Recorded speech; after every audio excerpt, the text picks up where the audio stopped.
ইন্নাল্লাহা লা ইয়াত্তালিউ ফি লাইলাতিন নিসফি মিন শাবান ফায়াগফিরু লি জামিই খালকিহি ইল্লা লি মুশরিকিন আও মুশাহিনিন। ইবনে মাজাহ শরীফের হাদিস, যে আল্লাহ রাসূল সাল্লাল্লাহু আলাইহি ওয়াসাল্লাম বলেন, আল্লাহ তাআলা 14 তারিখ দিবাগত রাত্রে, শাবানের 14 তারিখ দিবাগত রাত্রে দুনিয়ার আসমানে আগমন করেন। ফায়াগফিরু লি জামিই খালকিহি, এরপরে আল্লাহ তাআলা তার যত মাখলুকাত আছে সকলকে মাফ করে দেন। ইল্লা লি মুশরিকিন আও মুশাহিনিন, তবে দুইটা শ্রেণীকে আল্লাহ তাআলা মাফ করেন না।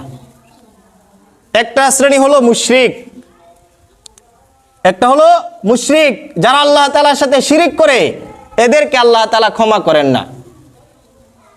আউলি মুশাহিনিন, আর একটা শ্রেণী হলো হিংসুক, হিংসা করে যারা, যাদের মধ্যে হিংসা ভরপুর, এদেরকে আল্লাহ তাআলা ওই দিন ক্ষমা করেন না।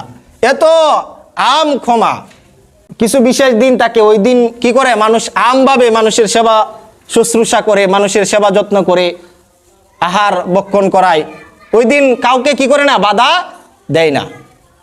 তদ্রূপ আল্লাহ তাআলা ওই 14 তারিখ দিবাগত রাত্রে, যেটাকে আমরা শবে বরাত, ভাগ্য রজনী বলি, ওই রাত্রে আল্লাহ তাআলা দুনিয়ার আসমানে নেমে এসে সকল মাকলুককে ক্ষমা করে দেন, দুইটা মাকলুক ছাড়া।